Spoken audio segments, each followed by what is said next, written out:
Okay Hina, या जो शरीयत मोहम्मदी है अगर उसको नाफिज किया जाए और जो सॉवरेंटी है वो सिर्फ पेपर्स के ऊपर, या जिस तरह हमारे कॉन्स्टिट्यूशन में कि सॉवरेंटी बिलोंग्स टू अल्लाह अलमैती, लेकिन एक्चुअली उसकी हम लोग ग्राउंड इम्प्लीमेंटेशन ही देखते। अगर इससे या ऐसे हो जिस तरह के आप सल्लल्लाहु अलैहि वसल्लम के डिमाइज के बाद जिस तरह खुलफाए राशिदीन है, हज़रत अबू बकर, हज़रत उमर, हज़रत उस्मान, हज़रत अली रज़ी अल्लाह तआला अन्हा, तो वो प्योर खिलाफत थी। उसके बाद जितने भी हमारे पास आए डायनेस्टीज थी बेसिकली, तो वो हमारे पास खिलाफत है, वो उनकी अपनी मलकियत एक टाइप की। तो मतलब कि एक उन्होंने उसको क्या कहते हैं, एक आइडेंटिटी क्राइसिस में थे वो लोग भी, कि बेसिकली वो बाहर से तो ऐसे ही लगते थे कि हम लोग शरीयत को नाफिज करना चाहते हैं, लेकिन एक्चुअल में वो जो सॉवरेंटी थी वो बादशाह की थी। तो आई वुड या से कि अगर सॉवरेंटी अल्लाह की हो, ना सिर्फ कानून में बल्कि एक्चुअल में हर चीज के ऊपर, तो that would okay okay, surround my excellent, definition okay of. Okay okay. And else, अगर आप बताना चाहें कि आप खिलाफत की डेफिनेशन किसने करते हैं?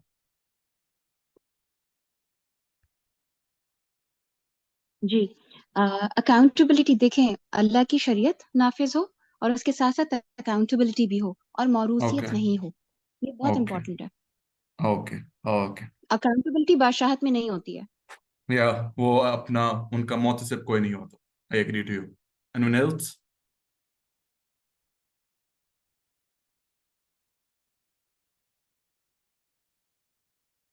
ओके, आई थिंक काफी है। ओके फाद प्लीज, आप ये इरेज कर लें, उसके बाद मुझे आगे भी जाना है। पहले अब मैं एक पॉइंट की तरफ आता हूँ।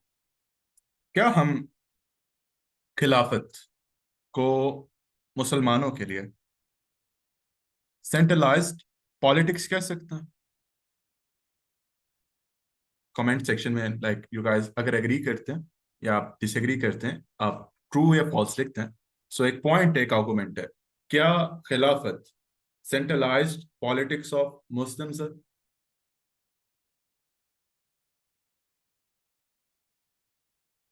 थोड़ा एक्सप्लेन करिएगा। ओके, सेंट्रलाइज्ड पॉलिटिक्स से मुराद ये है कि जो उनकी तमाम तर दुनियावी सियासतें हैं ना, या दुनियावी जो मामलात हैं, वो सेंट्रलाइज्ड हो जाएं, वो एक जगह पर जमा हो जाएं। This is called centralised politics. अब क्या खिलाफत को हम सेंट्रलाइज्ड पॉलिटिक्स कह सकते हैं मुसलमानों की?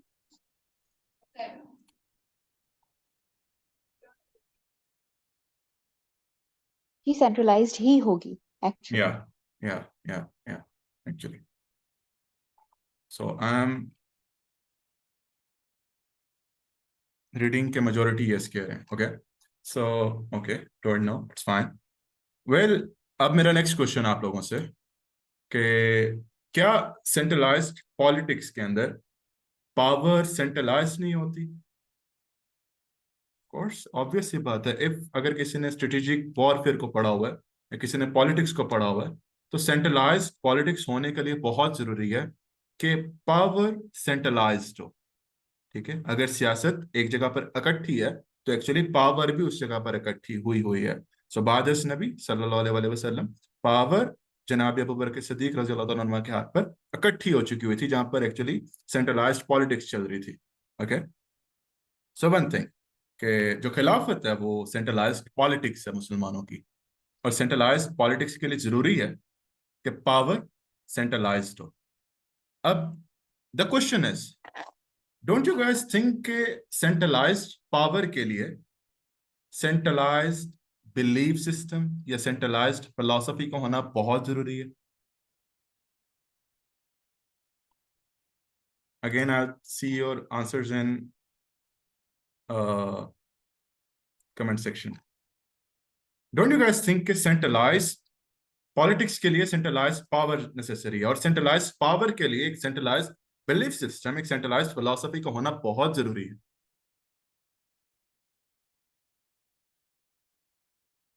या या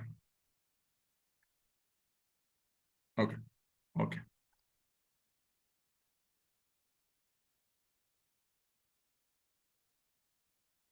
फहद, आपने लिखा कि centralise power should be Allah. Brother, Allah तो like is a sort of abstract thing for us ना। उसकी फिजिकल एग्जिस्टेंस हमारे सामने नहीं है, राइट? सो सेंट्रलाइज पावर से मुराद है कि ऐसी चीजें, ऐसी पावर जिनका वजूद नजर आ रहा है सामने, जो एक जगह पर इकट्ठी होती हैं। ओके,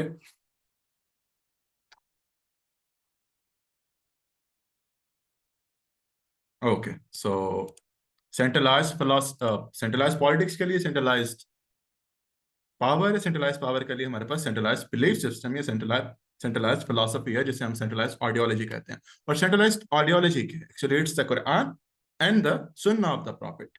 कुरान के फिलोसफी है, फिलोसफी ऑफ लॉर्ड है, शरिया ऑफ लॉर्ड है। और सुन्ना is the psychology, how that philosophy is building the psychology of a person. Okay, sunnah is a psychology, or how to acting on these things, और philosophy क्या चीज है, वो कुरान है, राइट? सो हमारा actual centralised belief system, centralised ideology, it is the Quran and the सुन्ना, that's it. One thing के जो एक्चुअली मैं जिस पॉइंट के लिए मैंने आप सबके सामने एक तमहीद बांध दिया, वो ये है कि अगर आप खिलाफत चाहते हैं, यानी सेंट्रलाइज पॉलिटिक्स चाहते हैं, उसके लिए सेंट्रलाइज फिलॉसफी का होना, सेंट्रलाइज बिलीफ सिस्टम का होना बहुत बहुत बहुत ज्यादा जरूरी है। ओके, वो बहुत ज्यादा जरूरी है। So this is the thing, अगर सेंट्रलाइज बिलीफ सिस्टम नहीं है, सेंट्रलाइज आइडियोलॉजी नहीं है, सेंट्रलाइज फिलॉसफी नहीं है, सो सेंट्रलाइज पॉलिटिक्स कभी भी नहीं आएगी। इस बात का ध्यान में रखना इस एक बहुत जरूरी है, बिकॉज ये एक मैकेनिज्म होता है कि जब तक सेंट्रलाइज्ड बिलीफ सिस्टम डेवलप नहीं होता, कोई भी शख्स अपनी अपनी पावर को, अपने हिस्से के रिसोर्स को सेंट्रलाइज कभी भी नहीं करेगा, क्यों? क्योंकि उसको बिलीव ही नहीं है। So for centralize power, centralize belief system, centralize ideology is necessary. Okay, तो फिर पावर आगे जाके पॉलिटिक्स के अंदर कन्वर्जन होती है, और जब सेंट्रलाइज्ड पॉलिटिक्स होगी, देन खिलाफा will come. Okay, so initially the thing is on, the work is on the philosophy, that ideology we are following. Okay, तो ये अब मैंने आप सबको फलसफे की अहमियत समझा दी एक्चुअल में, कि खिलाफत के लिए फलसफे का करेक्ट होना कितना जरूरी है, क्योंकि हमें एक सेंट्रलाइज्ड बिलीफ सिस्टम चाहिए। ओके, अब फलसफे की अहमियत से आपको बहुत ज्यादा पता लगेगा कि भाई अब हम जिन प्रॉब्लम्स की तरफ जा रहे हैं, तो इनकी एक्चुअल में सिग्निफिकेंस क्या है। ओके, okay, okay, सही। So problems to solve. What is the first one?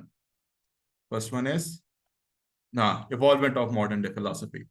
पहला पॉइंट क्या है कि जो मॉडर्न डे में हमारे फलसफा चल रहा है, या हम मॉडर्न डे के अंदर जिस सेकुलरिज्म को, या जो एक फिलोसफी वेस्ट में नजर आती है, फिल्थ है, जिसकी बेस पर हमें डिप्रेशन, एंजाइटी, सुसाइड बहुत बड़े लेवल के अंदर नजर आ रही है, कि जिसकी बेस कर हमें ऊपर हमें नजर आ रहा है कि सोसाइटी के अंदर इंडिविजुअलिज्म बहुत ज्यादा बढ़ रहा है, सोसाइटी बहुत ज्यादा सेल्फिश हो रही है, इंसान like humans are becoming in human.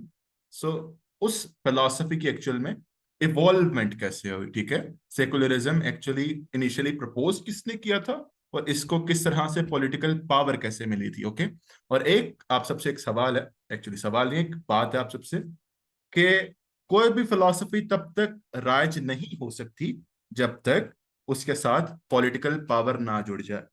फलसफे को राज करने के लिए, या फलसफे को एस्टेब्लिश करने के लिए, पॉलिटिकल पावर का होना बहुत जरूरी है। और अगर आपका फलसफा इस्लामी है, तो उसके लिए पॉलिटिकल पावर का होना बहुत जरूरी है, ठीक है?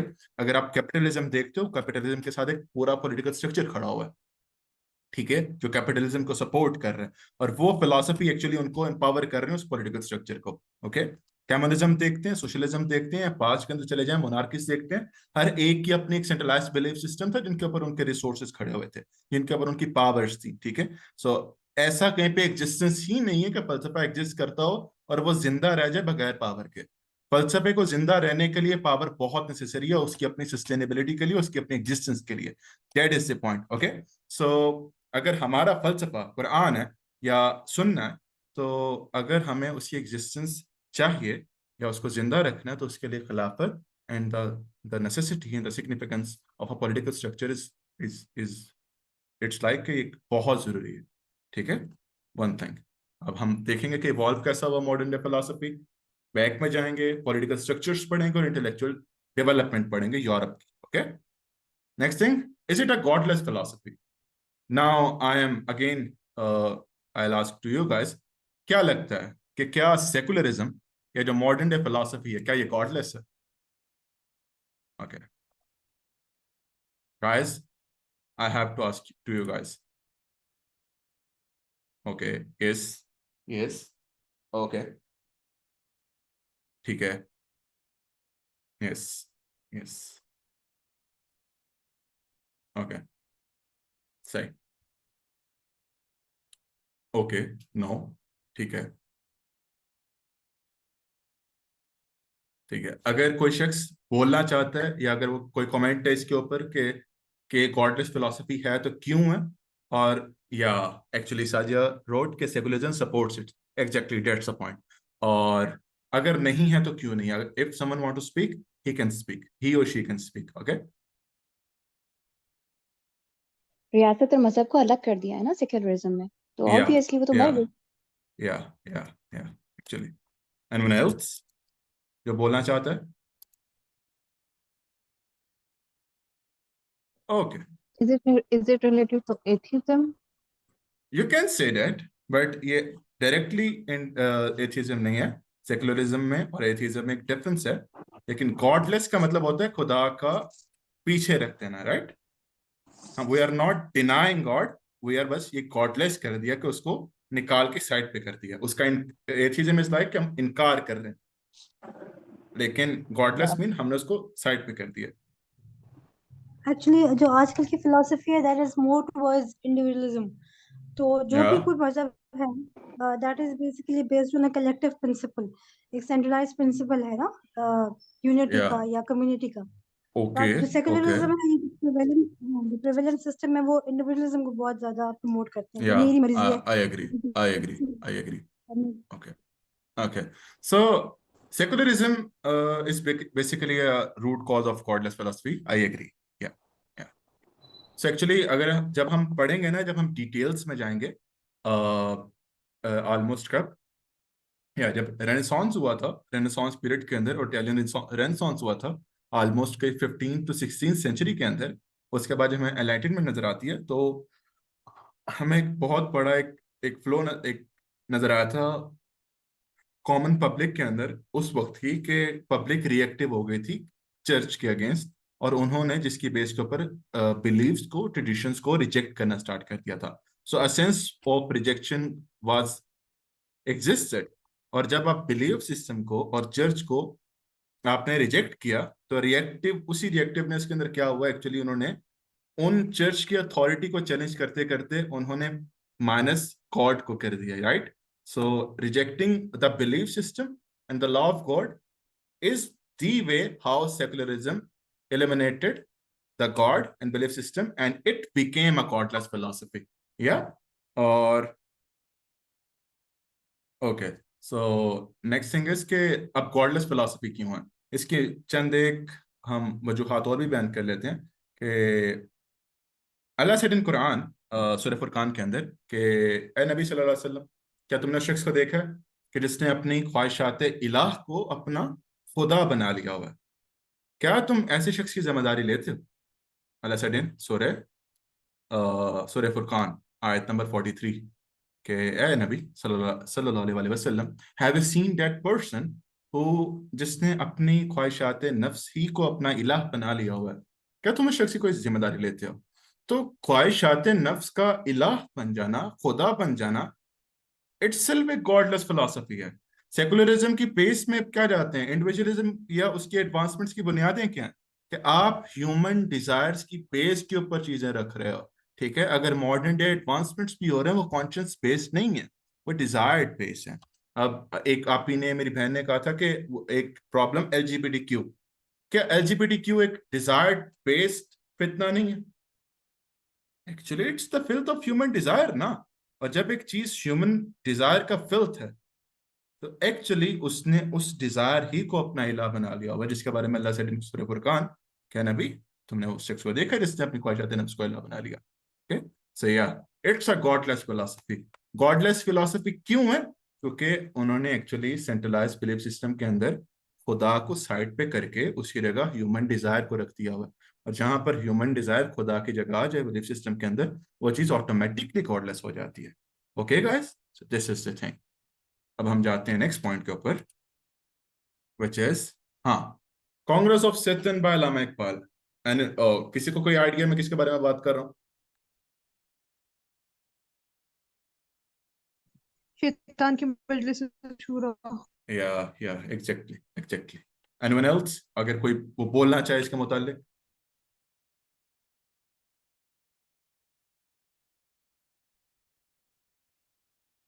एनीवन?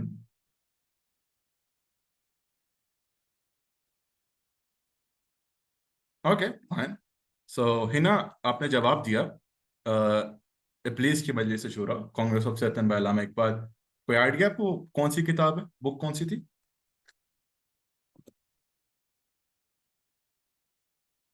सॉरी मुझे नहीं पता, मैंने अभी इसी सीन है, कोई मसला नहीं है।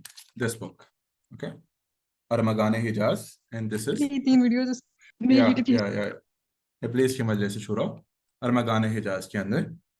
अब आपको पता है अल्लामा इकबाल ने इस गॉडलेस फिलोसफी को और involvement of modern day philosophy पर क्या बात की हुई है? अब वन थिंग, एक पॉइंट बताते हैं कि अल्लामा इकबाल खुद फिलोसोफर थे, ठीक है? सो ऐसी चीज़ों पर हमें अल्लामा इकबाल से बेहतरीन हमें कोई शख्स नहीं मिलेगा कि अगर हमने इन चीज़ों का क्रिटिकल एनालिसिस करना है तो हम जिसकी तरफ उम्मीद लगाएं या जिसका लिटरेचर पढ़ें। So Allama Iqbal wrote about all this. Okay, okay, excuse me. या मैंने जो ये अल्लामा इकबाल का जो है इब्लीस की मजलिस शुरा, इसके ऊपर डॉक्टर इसरा अहमद के लेक्चर्स सुने हैं जिसमें उन्होंने ये वाह, पूरी चीज एक्सप्लेन की हुई है वर्स बाय वर्स।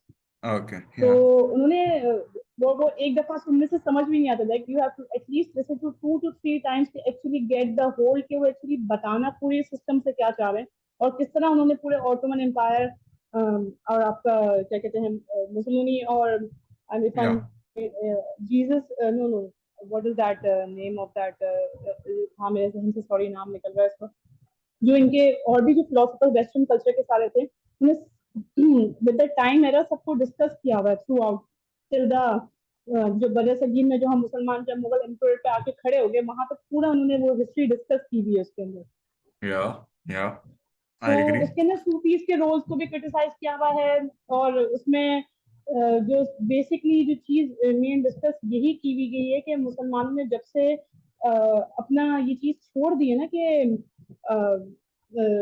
क्या कहना चाहिए कि आपका के जो हुकुम जो आपकी गवर्नमेंट है या जो हम जिस पे यस, अभी भी जिससे बहस करते हैं कि कुरान जो है वो आपने उसको आप एक सिस्टम बना लिया कि बस यही इस्लाम है। जो आपकी इकोनॉमिक्स है, आपकी पॉलिटिक्स है, आपके दूसरे मामलात हैं, इवन जुडिशरी है, उसमें कोई जैसे ऐसा फील होता है कि इस्लाम के तो कोई रूल्स एग्जिस्ट ही नहीं करते। हालांकि सब चीजों को गवर्न करता है, ये पूरा एक सिस्टम है जो प्रिवेल करता है। लेकिन वो चीजें कहीं बैक हैंड चली गई हैं और बस ये 5 रिचुअल्स हैं वही जो है वो फोर फ्रंट पे आ गए, जो बेसिकली कहा है कि या वो खानकाहों तक जो या है दीन जो है वो तस्किया नफ्स तक वो लिमिट हो गया।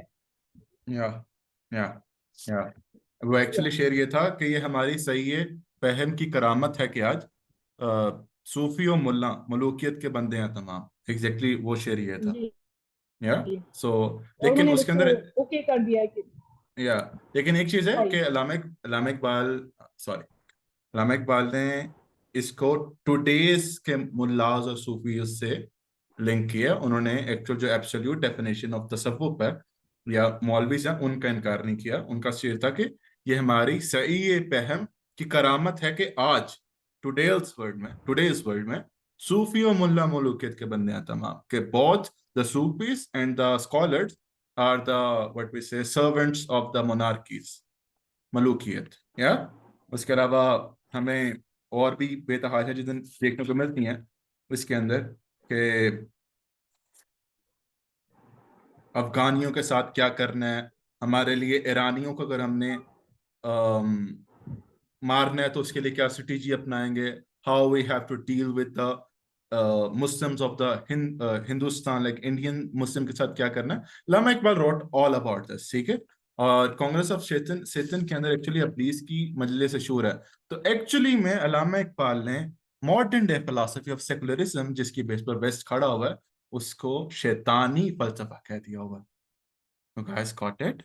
इब्लीस की मजलिस शूरा मतलब कांग्रेस जिनसे इब्लीस बात करता है, Western philosophy. Yeah. So how did Satanism actually evolved in the past? So we have we will discuss those things.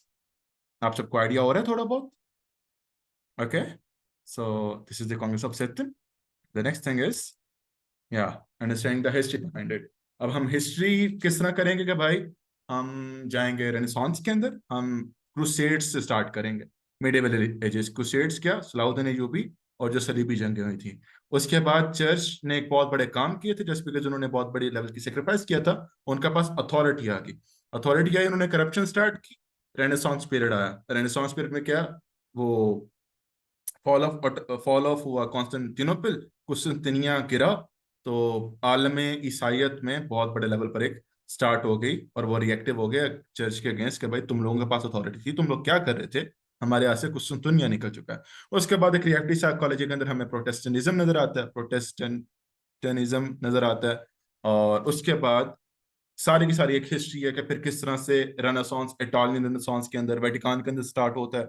उसके बाद वॉर्स नजर आती हैं, फिर 30 इयर्स ऑफ वॉर नजर आती है जो एंड होती है ट्रीटी ऑफ वेस्टफेलिया के अंदर। उसके बाद फिर हमें एनलाइटनमेंट नजर आती है 200 इयर्स की, फिर मॉडर्निज्म और फिर पोस्ट मॉडर्निज्म।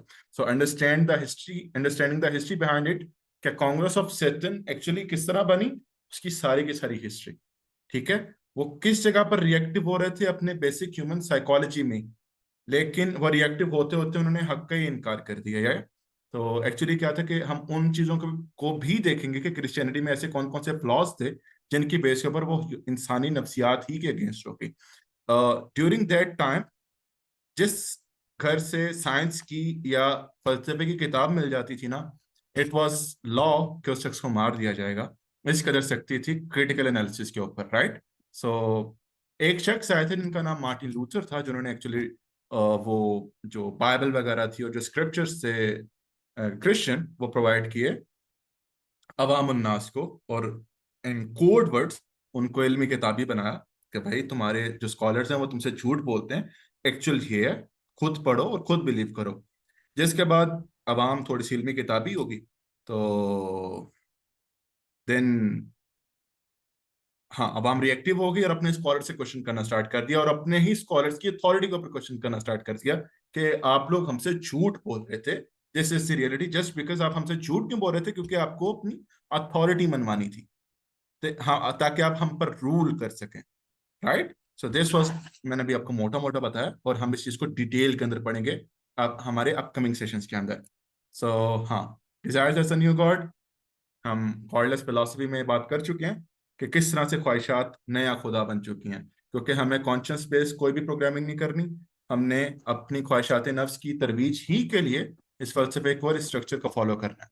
अब इसकी एग्जांपल हम किसी का माइक ऑन, अब हम इसका एग्जांपल ले लेते हैं। एग्जांपल में हमें नजर आता है Hadia, do you want to speak something?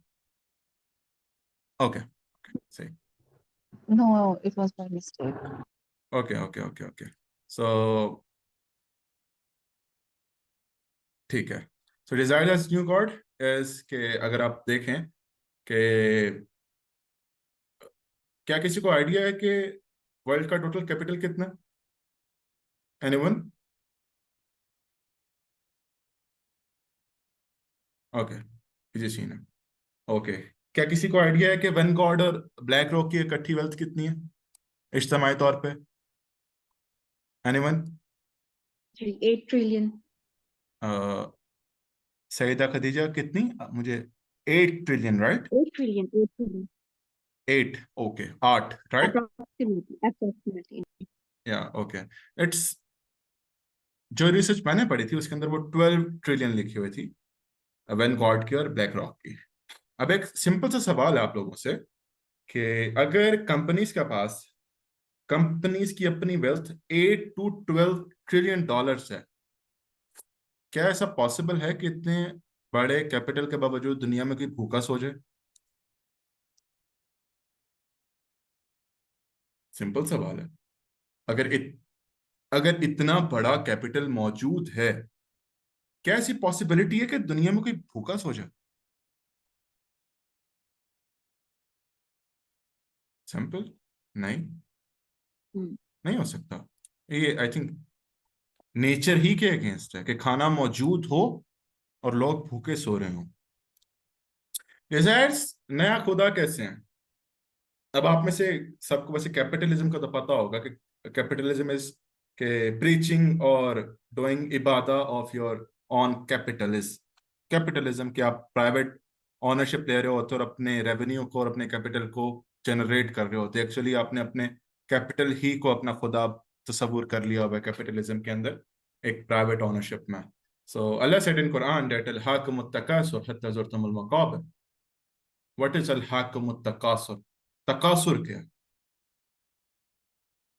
Anyone? What is takasur? Guys, it's simple, na? accumulation. Ji ji. Yeah. Like gaining more, like इकट्ठा करना ज्यादा से ज्यादा कैपिटल को. This is called takasur. So al-hakum takasur, you were busy in gaining more and more revenues and capitals. Hatta zurtum al-maqabir, till you reached your grave. So Allah तो सीधी सीधी abandon कर रहा है कैपिटलिज्म को. Yeah.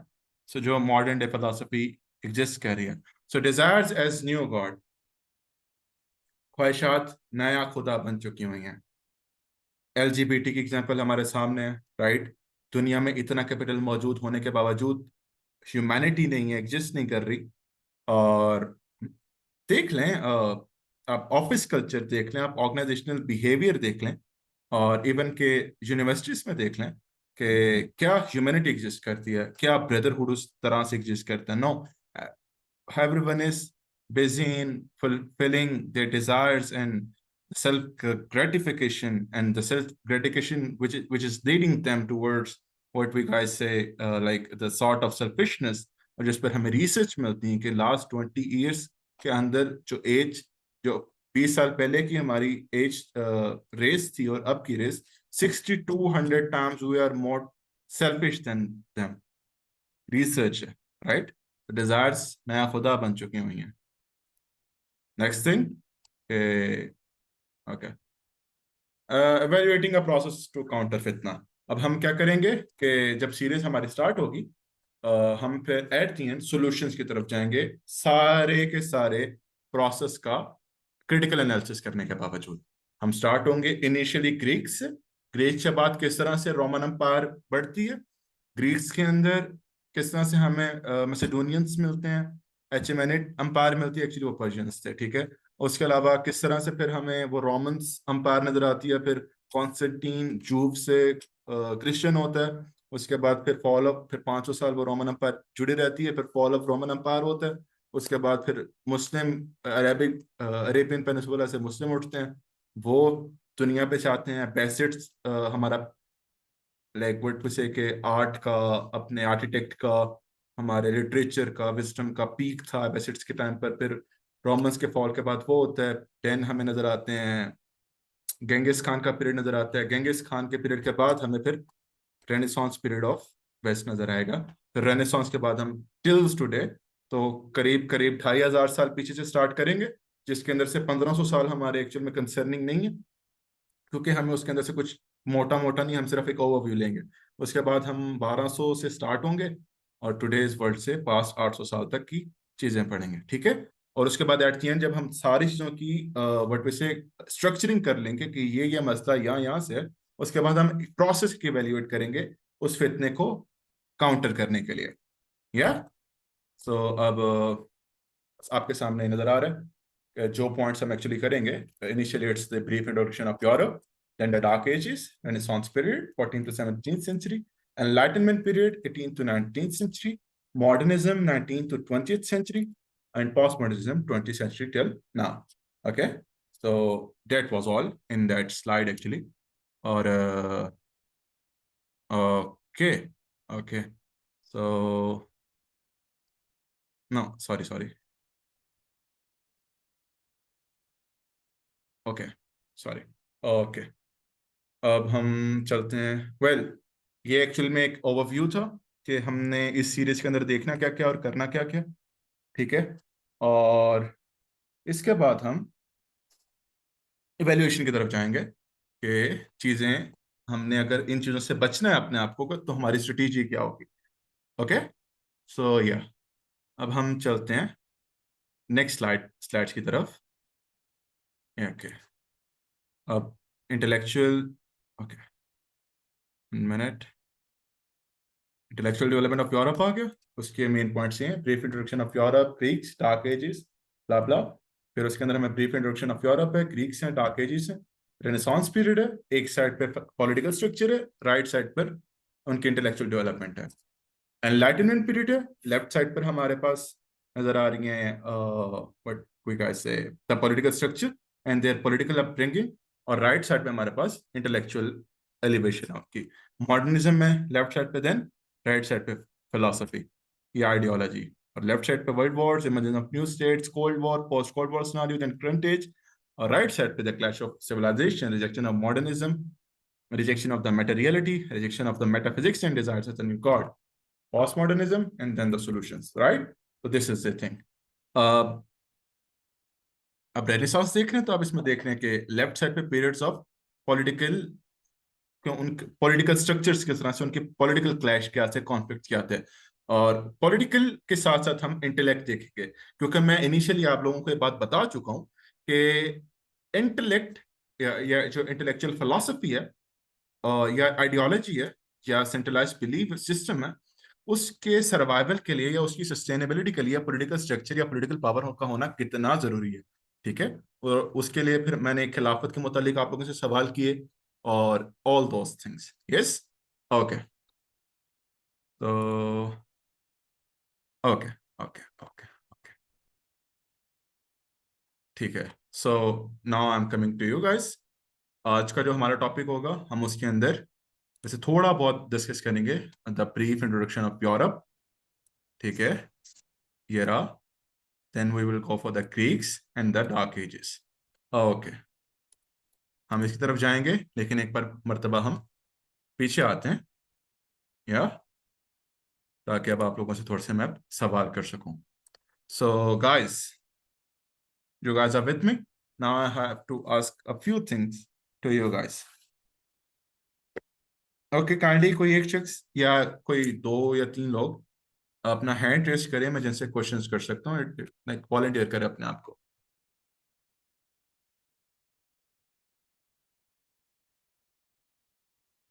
Anyone? बहुत आसान सवाल है, कोई मैं फलसफियाना या कोई एब्स्ट्रक्शन नहीं करूंगा, सिंपल बात। Okay, Hina, right, anyone else?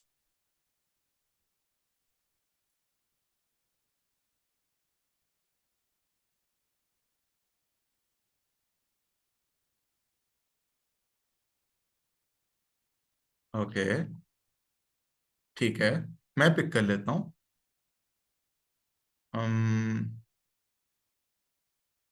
Syeda Khadija, are you available? जी जी। ओके ओके ओके, सही है। सो इनिशियली मैं सवाल करता हूँ हिना आपसे कि फलसफा पढ़ना क्यों जरूरी है?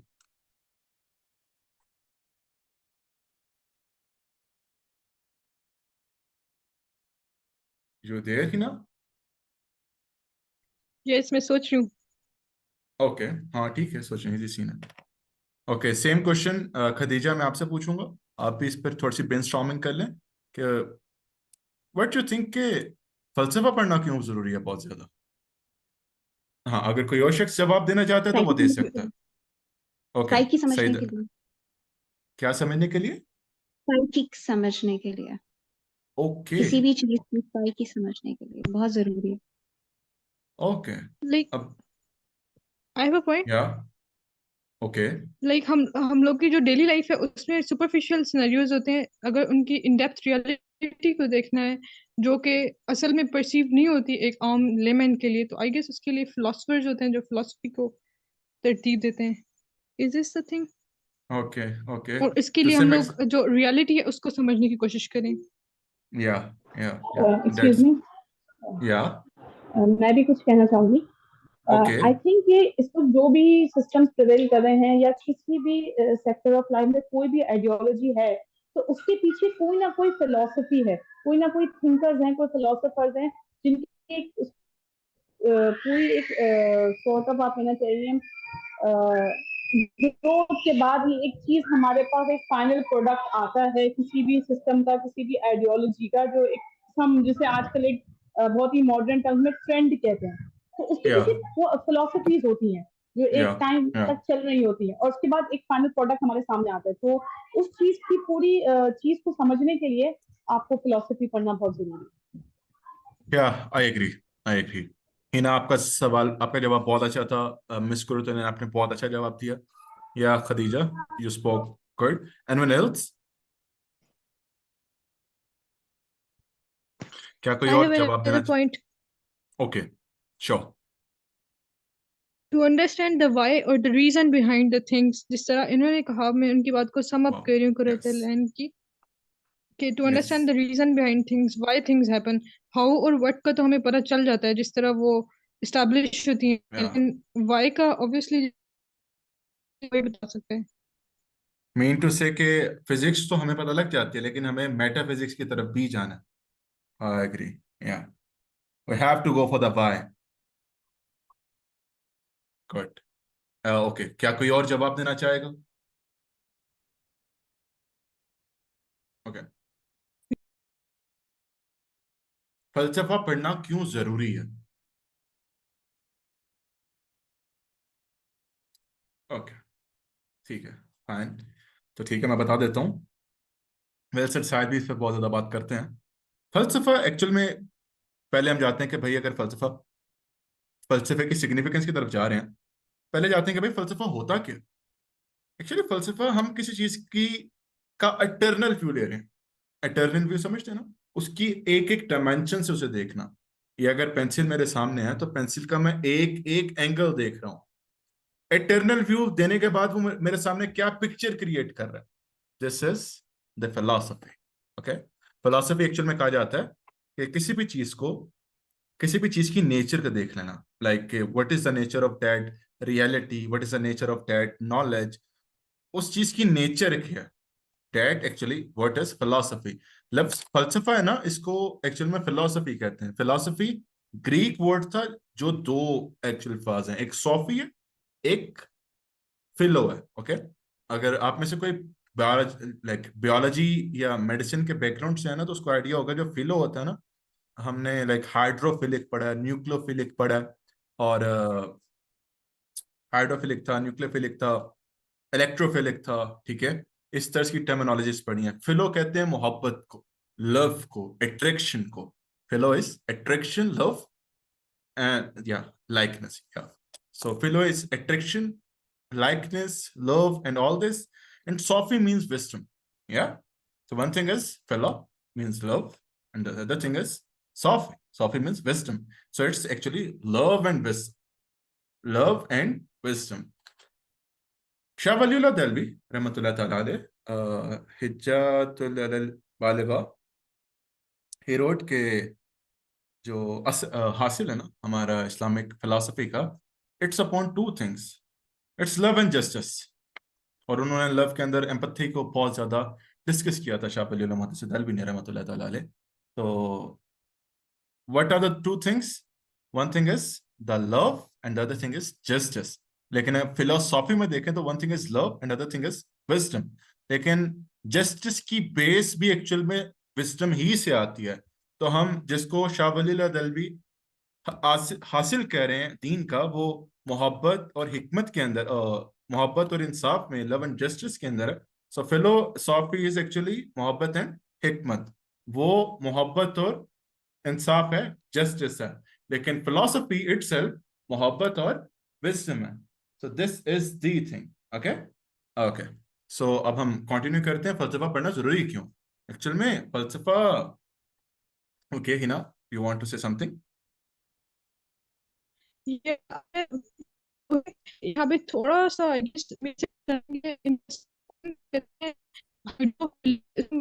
love of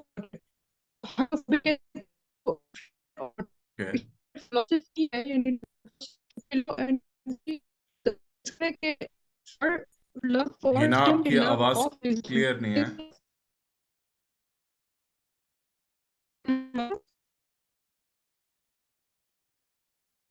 हिना, आपकी मेरी आवाज आवाज आ रही क्लियर नहीं है। आवाज आपकी आ रही है लेकिन there is a lot of distortion.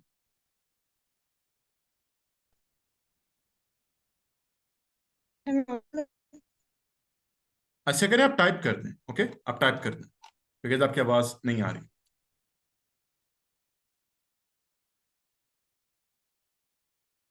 Okay so हम थे फिलॉसफी पे यार। सो फलसफा पढ़ना क्यों जरूरी है?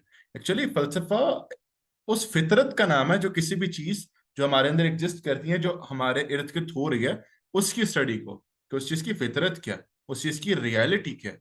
मेरे इर्द गिर्द कोई प्रोसेस चल रहा है ना, फॉर एग्जाम्पल बैठ के मेरे इर्द गिर्द कोई कंस्ट्रक्शन हो रही है, तो सिंपली मेरा एक सवाल होगा कि क्यों हो रही है। I go for the why, you know was talking के we have to go for the why, it is necessary या। तो किसी भी चीज की नेचर स्टडी करना कि वो क्यों है, किस रीजन से है।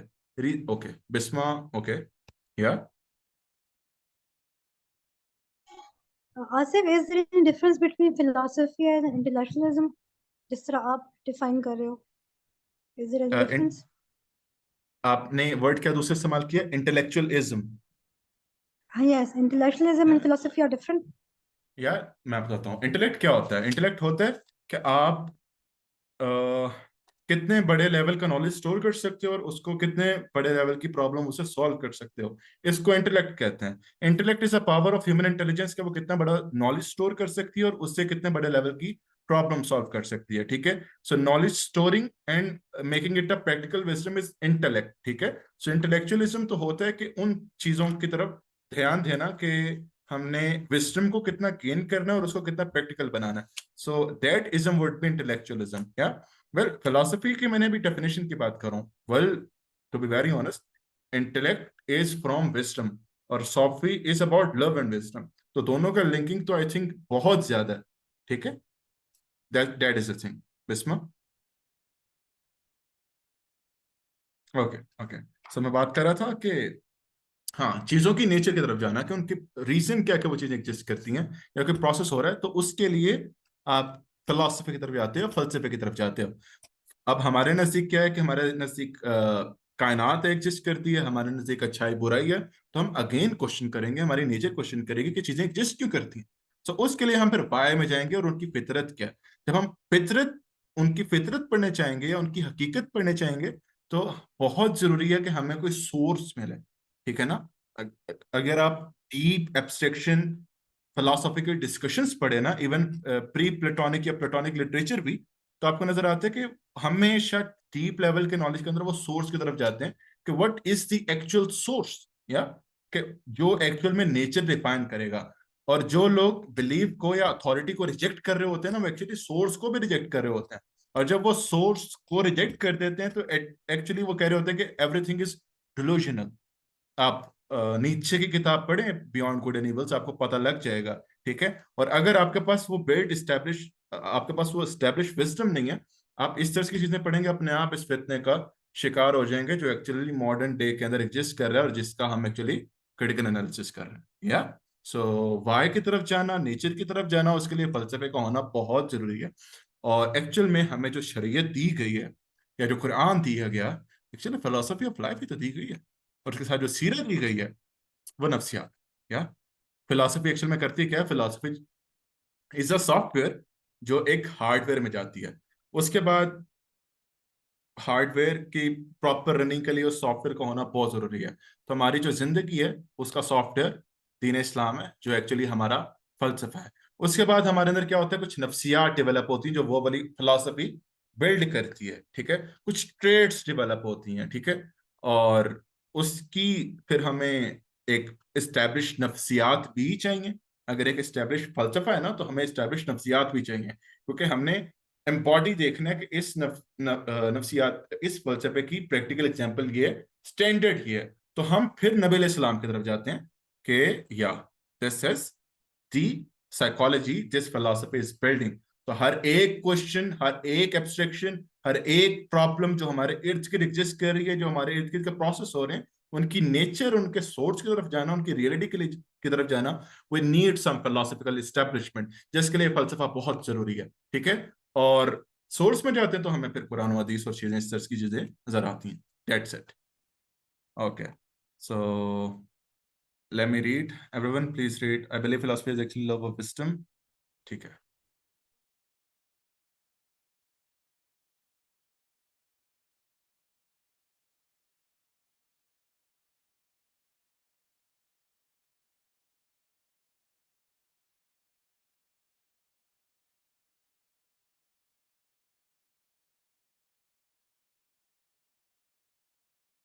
या ही ना, आई एग्री टू यू, लेकिन हम इसके भी डिस्कशन में नहीं जा सकते. ये एक एब्स्ट्रैक्ट डिस्कशन है.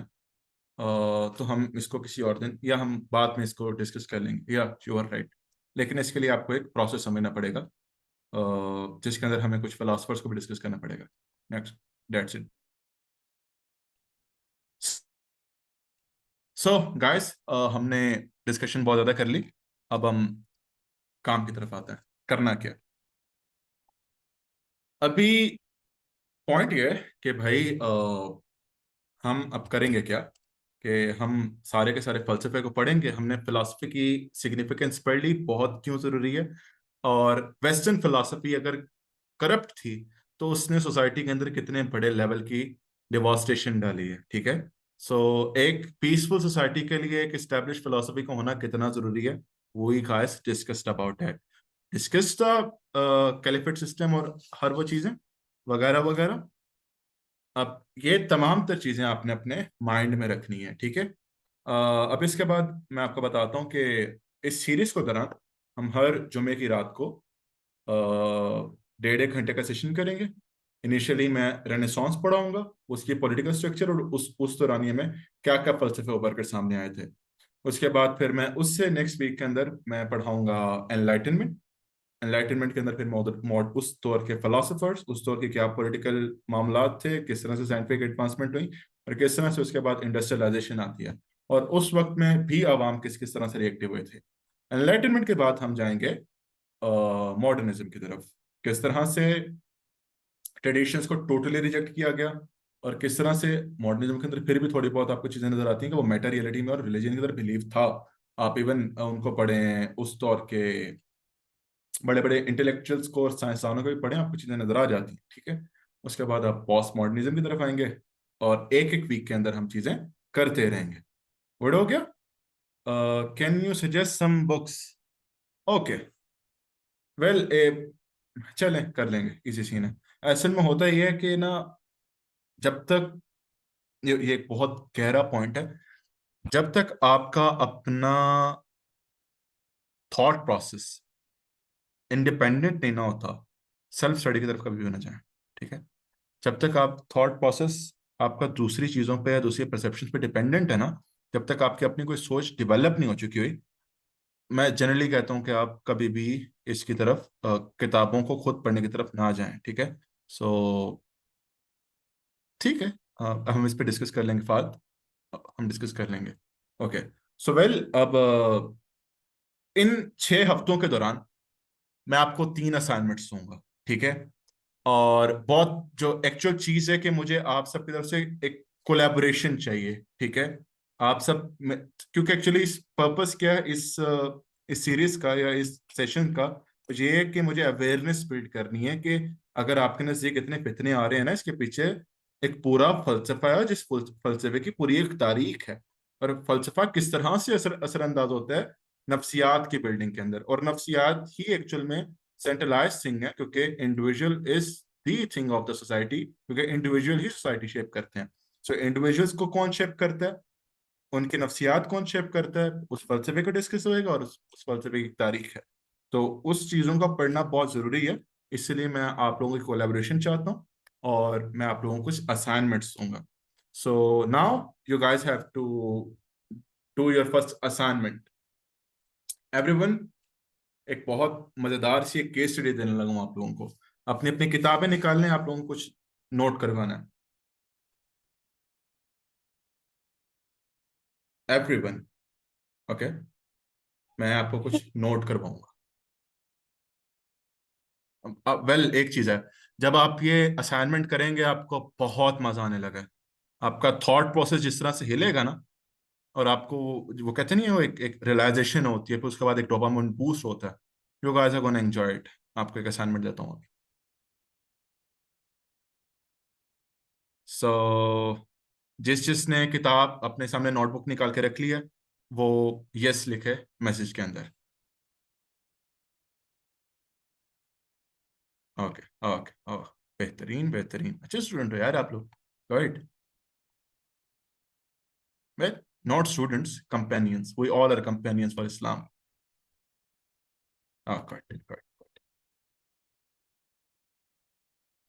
ओके, तो सबसे पहले आप सब अब एक मेडिटेशन के अंदर जाएंगे हम सब। सपोज करें हमारे पास आखिरी 25 मिनट है, ठीक है। अब मुझे आपको ये पॉइंट समझाना है। अब सपोज करें कि आप एक ग्रैंड मास्टर लेवल के चेस प्लेयर है। I am repeating it. Suppose करें कि आप लोग एक ग्रैंड मास्टर लेवल के चेस प्लेयर हैं, ठीक है, और आप वर्ल्ड लेवल पे चेस को लीड कर रहे हैं, ठीक है, सही है। अब आप एक ग्रैंड मास्टर लेवल के चेस प्लेयर हैं और आप वर्ल्ड लेवल पे चेस खेल रहे हैं। आपका एक विजन है कि यार मुझे वर्ल्ड का ना ग्रेटेस्ट स्ट्रेटिजिस्ट बनना है, मुझे दुनिया का बेहतरीन चाल चलने वाला बनना है। एक्चुअल चेस में क्या होता है कि आप चाल चलने वाले बन रहे होते हैं, आप चाल चलते हैं, आप प्लानिंग करते हैं, स्ट्रेटेजी बनाते हैं। सो आप एक ग्रैंड मास्टर लेवल के चेस प्लेयर हैं और आपके एक विजन फॉर लाइफ है कि यार मुझे जिंदगी में ये करना है कि मुझे एक दुनिया का बेहतरीन चाल चलने वाला बनना है, मुझसे बेहतरीन कोई चाल ना चल सके। This is your vision, okay. जिसके लिए आपको बहुत बहुत बहुत ज्यादा हार्डवर्क रिक्वायर्ड है, ठीक है। यहां तक पहुंच समझ आ गई। अब क्या होता है कि ना आप मुसलमान भी हैं और आप अल्लाह और उसके रसूल से मोहब्बत करते हैं सल्लल्लाहु अलैहि वसल्लम। क्या पॉइंट होता है कि अब आप कंफ्यूज्ड हैं क्योंकि हमारे स्कॉलर्स या हमारी फिलॉसफी जो हम हमारे पर मैनिफेस्ट की गई है या जिसको हमारे सामने रियलिटी बनाया गया है वो ये है कि चेस उस तरह से इनकरेज नहीं की जाती। लेकिन आपको अपने बिलीफ सिस्टम में या अपनी कॉग्निटिव साइकोलॉजी के अंदर अपने रोजमर्रा के मामलात में एक चीज को प्राइमरी हैसियत देनी है। आप कहते हैं कि इस प्राइमरी हैसियत को मैं अल्लाह को दूं या ओके विस्मय, Okay, yes. sorry, can you repeat the last point? Yes, can you repeat the last point? जिसपे आप कह रहे थे कि अल्लाह रसूल के को फॉलो करने के बाद का जरा काइंडली रिपीट कीजिएगा। ओके ओके, ठीक है ठीक है, ओके। सो थिंग इज कि आप एक आपका विजन है कि आपको ग्रेटेस्ट स्ट्रेटेजिस्ट बनना है, लेकिन आप अल्लाह और उसके रसूल से भी मोहब्बत करते हैं और उनको भी फॉलो करना चाहते हैं।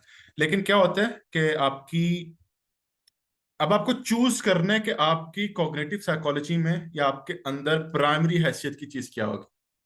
क्या वो अल्लाह होगा या वो ये ग्रैंड मास्टर लेवल की या वर्ल्ड का ग्रेटेस्ट स्ट्रेटेजिस्ट होगा। क्योंकि सामने दो चीजें हैं। आपका एक विजन फॉर लाइफ है कि मुझे दुनिया का सबसे बड़ा चाल चलने वाला बनना है, सबसे बड़ा स्ट्रेटेजिस्ट बनना है, और एक तरफ फिलॉसफी है, फिलॉसफी इस्लाम है, ठीक है। अब पॉइंट क्या है कि ना आप कंफ्यूज हो गए उसके अंदर। यस, बाद में लिखा कंफ्यूज पर्सनैलिटी, या आप कंफ्यूज हो कि मैं मैं अल्लाह की तरफ जाऊं, अल्लाह को प्राइमरी हैसियत दूं, या अपने विजन को कि मुझे वर्ल्ड का ग्रेटेस्ट स्ट्रेटेजिस्ट बनना, ये वाली हैसियत दूं। आप बहुत कंफ्यूज हो और आप कभी इस तरफ जाते हो कभी इस तरफ जाते हो। ना आप दीन फॉलो कर पा रहे हो, ना दीन को प्राइमरी हैसियत दे पा रहे हो, ना आपने उस वर्ल्डली मामलात को या उस वर्ल्डली विजन को प्राइमरी हैसियत दे पा रहे हो। ना आप इधर झुके रह रहे हो, ना आप इधर झुके रह रहे हो। अल्टीमेटली क्या होता है कि वही काम इश्क के हाथों अड़े आता रहा और इश्क से काम उलझता रहा। फैज अहमद फैज, एक्चुअली ये मामला चल रहे हैं। सो क्या सीन होगा कि आपसे ना ये हो रहा है ना ये हो रहा है। अल्टीमेटली आप वीक होना स्टार्ट हो गया, आपकी मेंटल हेल्थ डिस्टर्ब हो रही है क्योंकि आप बहुत ज्यादा कंफ्यूज हो। एक्चुअल में क्या हमारी जो यूथ है वो कंफ्यूज है ना बहुत ज्यादा अपने मामलात के अंदर, क्योंकि एक तरफ सेकुलरिज्म आ रहा है, एक तरफ से मौलवी साहब आ रहे हैं। हमारा मुसलमान जो अल्लाह रसूल वाला है वो कंफ्यूज होकर बैठा हुआ है। मैं उसको ही एक्चुअली इसके स्टडी में मैनिफेस्ट करना चाह रहा हूँ। एक तरफ चाल चलने वाला विजन, एक तरफ अल्लाह रसूल। So you have two choice and the person is so much confuse, you are so much confuse कि मुझे क्या करना है। अब क्या होता है कि इन्हीं सारे मामलों में आपकी मेंटल हेल्थ खराब हो जाती है।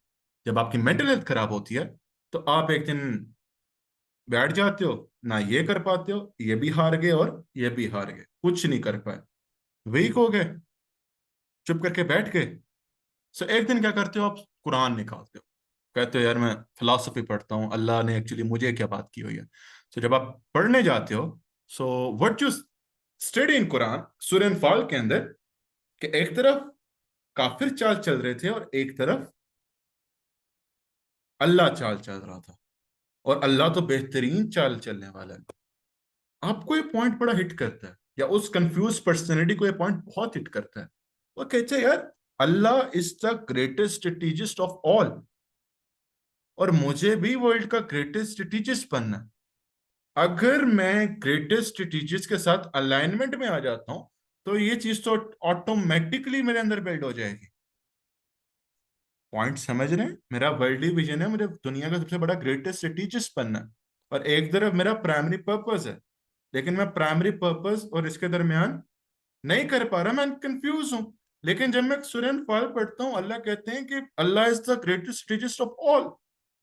क्या मसला है कि अगर मैं उस ग्रेटेस्ट स्ट्रेटेजिस्ट के हाथ पर बैत कर लेता हूं या उसके साथ अलाइनमेंट में आ जाता हूं, ऑटोमेटिकली भाई इतना बड़ा स्ट्रेटेजिस्ट है, मैं कुछ ना कुछ तो उससे ले ही लूंगा।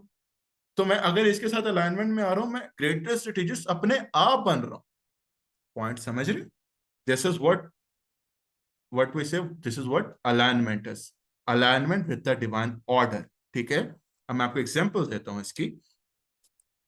इस्लाम के अंदर ना हमारी प्राइमरी हैसियत हमारे वर्ल्डली मामूलात नहीं है, वो अल्लाह ही है। ठीक है, या अय्युहल्लज़ीना आमनू अशद्दु हुब्बुन लिल्लाह, शिद्दत से मोहब्बत करने वाले लोग हैं मोमिन अल्लाह से। लेकिन जरूरी है, हमारी ये वर्ल्डली थिंग्स बहुत जरूरी हैं। तुम तरसते हो कली को, वो गुलिस्तां बेकिनार, लामा इकबाल रोड। ठीक है, लेकिन क्या चीज होता है कि आप कर नहीं पाते। क्यों नहीं कर पाते? क्योंकि फलसफा क्लियर नहीं है। अब आप कंफ्यूजन से जब आप बाहर आते हो कि भाई मैंने सबसे बड़े स्ट्रेटेजी के साथ अलाइनमेंट इख्तियार की है, अब मुझे कोई नहीं रोक सकता, मैं दुनिया का सबसे बड़ा स्ट्रेटेजिस्ट बनूंगा। ठीक है, लेकिन अब आप उसके बाद ना कंफ्यूज होकर जब कंफ्यूजन से बाहर आते हो, तो आप एक पॉइंट सोचते हो कि यार जिस चीज ने मुझे कमजोर कर दिया है, वो चीज मेरी अपनी ही थी। जिस प्राइमरी हैसियत को मैं फॉलो करने से डर रहा था, वो एक्चुअल में मेरा प्रोवाइडर ही है। मुझे ये चीज एज अ सेकेंडरी हैसियत अपने आप ही मिल जानी थी, अगर मैं प्राइमरी हैसियत में ये चीज इख्तियार कर लेता। ओके, तलब जिसकी सदियों से थी जिंदगी को, वो सोल उसने पाया उन्हीं के जिगर में, अल्लामा इकबाल। ओके, सो और इसी के अंदर एक्चुअली कॉन्सेप्ट ऑफ खुद ही भी एग्जिस्ट करता है। ठीक है, एक्चुअल में अल्लाह ने दो नूर बनाया ना, कि जिसके बारे में सूरे हशर की आयत 19 में अल्लाह फरमाते हैं कि जो लोग, जिन लोगों ने अल्लाह को बुला दिया तो अल्लाह ने उनको अल्लाह ने बुला दिया, और अल्लाह ने उनको उनकी अपनी जानों से गाफिल कर दिया। तो अल्लाह ने दो नूरों का जिक्र किया, दो एग्जिस्टेंस का, एक अपनी और एक अंदर का नूर, जिसे अमर इलाही कहते हैं या रूह इंसानी कहते हैं। That's it. सो खुद ही का कॉन्सेप्ट भी इसके अंदर से निकलता है। ठीक है, सो अब आप लोगों की असाइनमेंट के एक्चुअल में आपको हर उस फैक्टर्स का जिक्र करना है कि वो कौन कौन से ऐसे फैक्टर्स हैं जिसकी वजह से मैं कंफ्यूज हुआ पड़ा हूं। हर वो चीज जो मुझे चाहिए, जो मेरी एक्चुअल में फिल्थी डिजायर नहीं है, जो मेरा विजन है, इस्लाम उस चीज को इनकरेज करता है। ठीक है, मेरी एक डिजायर है, मुझे दुनिया के अंदर से भूख मिटानी है। अल्लाह हदीस कुदसी है कि अगर मैं किसी, अल्लाह कहता है कि बीमार की आयत अल्लाह ताला कुरान के क़यामत के दिन फरमाएगा, मेरे बंदे में बीमार था तो क्यों नहीं आया। सही सनद के साथ हदीस है। तो बंदा कहेगा कि अल्लाह मियां आप कैसे बीमार हो सकते हैं, तो अल्लाह कहेगा मेरा एक फलाना बंदा बीमार था तो उसकी हिदायत के लिए नहीं गया, I will provide the reference in the group. और दूसरे बंदे से कहेगा मेरे बंदे में भूखा था तो उन्होंने मुझे खिलाया नहीं, तो बंदा कहेगा मालिक तू कैसे भूखा हो सकता है, तो अल्लाह फरमाएगा मेरा फलाना बंदा भूखा था तो उन्हें से नहीं खिलाया। तो एक्चुअली खल्क को खिलाना इट्स अल्लाह से ही, खिलाना मुझको, हालांकि वो खाता नहीं, वो इस चीज से पाक है। माले आलम मिलते दोस्तों, मालिक हम तू कह दो, शरफुद्दीन देलवी रहमतुल्लाह ताला अलैह। सो this is the thing, this is the philosophy. तो एक्चुअल में क्या चीज है कि जो चीज आपको चाहिए हो, इस्लाम उस चीज को इनकरेज कर रहा है। तो प्राइमरी हैसियत हमें दीन को देते हुए चीजें में की कॉम्पिटेंस में और पोटेंशियल में क्यों नहीं जा पा रहे। एग्जाम्पल लेते हैं, मौला अली अलैहिस्सलाम की एग्जाम्पल लें, और बड़े बड़े जो हमारे पास अबू अली सीना या जितने भी नजर आते हैं, उन्होंने प्राइमरी हैसियत किस चीज को दिए हुए थे? आज के दौर के अंदर अगर एआई, कैपिटलिज्म या इस चीज की चीजें दुनिया के सबसे बड़े स्किल्स हैं, उस दौर में क्या थे? मिलिट्री एंड वॉर स्ट्रेटेजीज थी, ठीक है। उस मिलिट्री और वॉर स्ट्रेटेजीज में दुनिया में सबसे बड़े इमाम कौन थे कॉम्पिटेंस एंड पोटेंशियल में? खालिद बिन वलीद, अबू दुजाना, अबू दरदा, मौला अली अलैहिस्सलाम, बहुत बड़े बड़े फाइटर्स हैं, मिलिट्री शिप में रू सबसे ऊपर थे। सो एक्चुअली प्राइमरी हैसियत इन चीजों को देखना, कॉम्पिटेंस और पोटेंशियल अपने आप इन्फिनिटी में जा रहा है, ठीक है। This is the right philosophy. मैं प्राइमरी हैसियत में इस्लामिक फिलॉसफी को रख रहा हूं, इन चीजों में अपने आप पर जा रहा हूं, ये प्राइमरी चीज मुझे इन चीजों को इनकरेज करती है, ठीक है। Now assignment of your guys is कि वो कौन सी ऐसे फैक्टर्स हैं जो आपको अपने ही पोटेंशियल से दूर कर रहे हैं। आपकी एक नेचुरल नीड है, लेकिन हमारा फलसफा करप्ट है। There is no difference between Deen and दुनिया, इसमा there is no difference between Deen and basically दुनिया। आप जो कह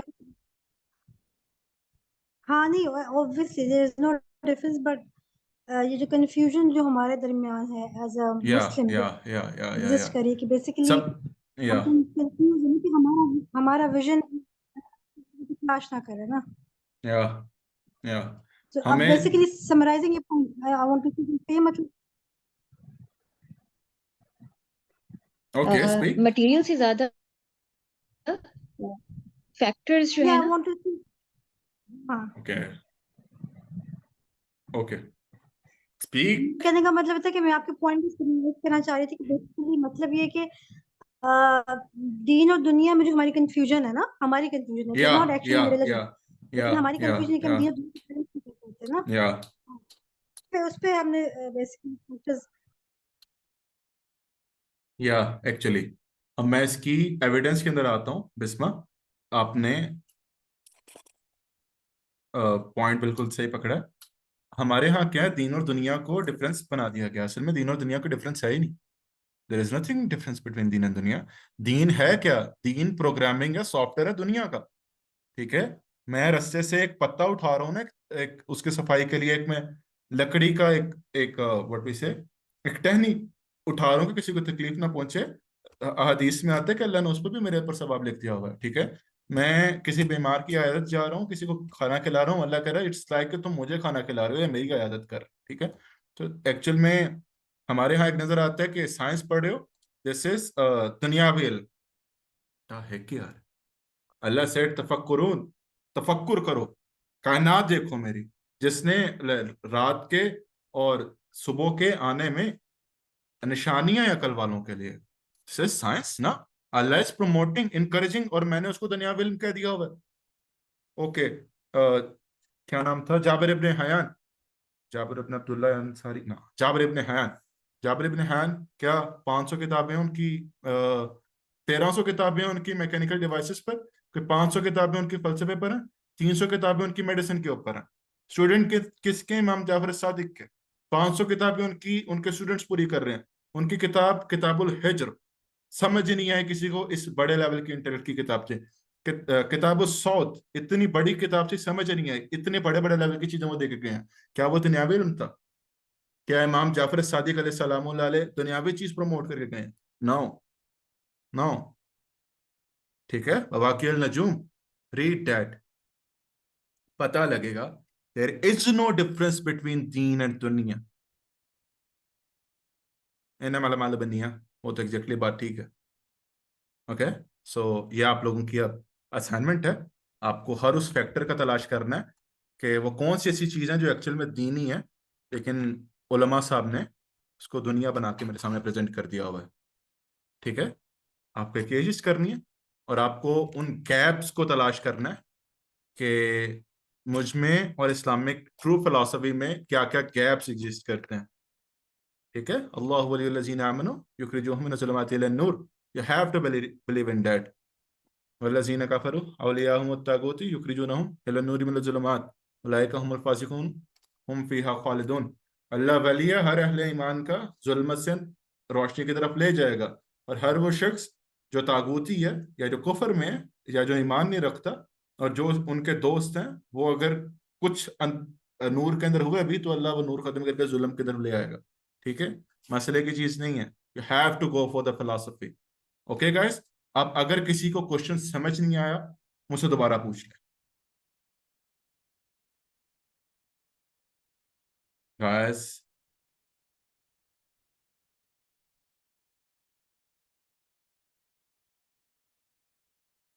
आई होप कि आपका इसको मेरी आवाज आ रही है, right? Okay, I am clear, अल्हम्दुलिल्लाह। Second question bro, there is no second question. एक क्वेश्चन, एक असाइनमेंट है। टोटल 3 क्वेश्चंस होंगे जो मैं 6 सेशंस के अंदर कंप्लीट करूंगा। पहले असाइनमेंट ये, फैक्टर्स हमारे डिजायर्स को डिफाइन नहीं करेगा आपकी जनरल एग्जांपल की तरह चेस। यार देखो बात सुनो, अल्लाह सेट के ना, देखो डिजायर्स, क्या डिजायर्स, यार किस तरह से एग्जांपल, हाँ, क्या हर नफ्स अम्मार है? क्या कोई नफ्स मुतमइन्ना नहीं है? क्वेश्चन ब्रो, एक्चुअल में brother, like chess, chess, okay. एक चीज होती है, एक आपके अंदर कॉन्शियस है, एक आपके अंदर डिजायर है। डिजायर ख्वाहिश है, कॉन्शियस जमीर है। इस डिजायर का, कॉन्शियस का करे वो होना जरूरी है, गुलाम होना जरूरी है, राइट? ठीक है, ये जमीर है, वैल्यूज है, फिलोसफी है। वैल्यू एक्चुअली फिलोसफी ही को रिप्रेजेंट कर रही होती है। वो एक्चुअली सीड का कोट होती है, जो सीड एक्चुअल में फिलोसफी है। वैल्यू रिप्रेजेंटेटिव ऑफ फिलोसफी होती है। वैल्यूज का, कॉन्शियस का इस चीज के ऊपर काबू होना चाहिए। डिजायर्स बहुत अच्छी चीज है। एग्जाम्पल मैं आपको देता हूँ, नबी अलैहिस्सलाम एक एक दिन का 70,000 दिरहम अल्लाह की राह में दे देते थे। अबू सुफियान को 2 पहाड़ों के दरमियान की बकरियां दे दी, राइट? 70,000 दिरहम एक दिन का कितना बनता है? It's billion of rupees bro. कहाँ से आगे डिजायर? अब आप कहोगे कि माल इकट्ठा करना डिजायर है, ख्वाहिश है। It's always about the intention. मैंने पहले क्या जिक्र किया, इन्नमल अमालु बिन्नियात, किस नीयत से उस डिजायर को प्रोग्राम किया गया। ख्वाहिश असल में उस चीज की तलब नहीं है, किस नीयत से उस चीज की तलब है। मैं आपसे एग्जांपल देता हूँ, मैं बड़ा एहतमाम करके आप लोगों के सामने बैठा हूँ कि बाल छल कंघी है वो ब्ला ब्ला, ख्वाहिश है ना। मैं ख्वाहिश ये भी कर सकता हूँ कि यार मेरे सेशन में शायद लड़कियां आनी है और मुझे नहीं इम्प्रेस करना, ठीक है, ये ख्वाहिश है जो गलत है। लेकिन एट द सेम टाइम मेरी इंटेंशन ये भी हो सकती है कि the way, the more I am good, the more good I am looking, मेरा इफेक्ट, मेरा मैसेज ज्यादा जाएगा। It's always the intention that describes कि वो ख्वाहिश किस तरह की है, क्या वो जमीर की गुलामी के अंदर है या नहीं है। जिस चीज को मैंने वैल्यू किया हुआ है, और वो वैल्यू जो मेरा फलसफे के रिप्रेजेंटेटर है। ओके ब्रदर, जोहेब गुल, बात समझ आई या नहीं आई? और अगर इख्तलाफ करते हो तो इसी सीन है यार, कोई रोला नहीं है। यू कैन दो यार, भी काउंटर आर्गुमेंट दो, राइट? ओके, गुड, हो गया। सो दिस इज द थिंग। अब हम क्या करते हैं, क्या करना था हमने? हाँ, मैं आपको एक बार दोबारा बता देता हूँ असाइनमेंट क्या है। असाइनमेंट ये है कि आपका एक ह्यूमन पोटेंशियल है, जो आपका फलसफा जो आपको रिप्रेजेंट किया जा रहा है ना, वो उसके साथ अलाइनमेंट में नहीं है। जो फलसफा ये है वो आपकी बुनियादी फितरत के खिलाफ रिप्रेजेंट हो रहा है। लेकिन हकीकी फलसफा कुछ और है, जो आपके ह्यूमन पोटेंशियल को लॉक नहीं करता बल्कि इनकरेज करता है। समझ आई या नहीं आई? तो अब आपको उसके ऊपर काम करना है कि कौन कौन से ऐसे फैक्टर्स हैं, कौन कौन से ऐसे फैक्टर्स हैं जिनकी वजह से मेरा जो फलसफा है वो इसको लॉक करके बैठा हुआ है। एक्चुअल में फलसफा वो ट्रुथ नहीं है, वो एक्चुअली इन स्कॉलर्स ने उस फलसफे को करप्ट किया हुआ है। ओके, और then you have to go for the righteousness, कि आपको क्या लगता है कि असल में दीन क्या है, right? So you have to go for the factors कि क्या क्या ऐसी चीजें हैं जो आपके और ट्रू फिलोसफी ऑफ इस्लाम के दरमियान के अंदर दीवार बने हुए हैं। ओके गाइस, सो अगर किसी का कोई रिव्यू हो, कोई क्वेश्चन हो, कोई आर्गुमेंट हो या कोई क्वेश्चन हो, I am open to you. Asif, हमने की पॉइंट्स आपको सिर्फ जस्ट डिस्कशन में बताने हैं कि हम आपको in form of text share यार करेंगे? कैसे आप एक मिनट, मेरी बहन, सिर्फ 1 मिनट, सिर्फ 1 मिनट। मैं ना इधर लिख देता हूँ, बल्कि नहीं, मैं मैसेज में लिख रहा हूँ, ठीक है, चैट बॉक्स में। अ,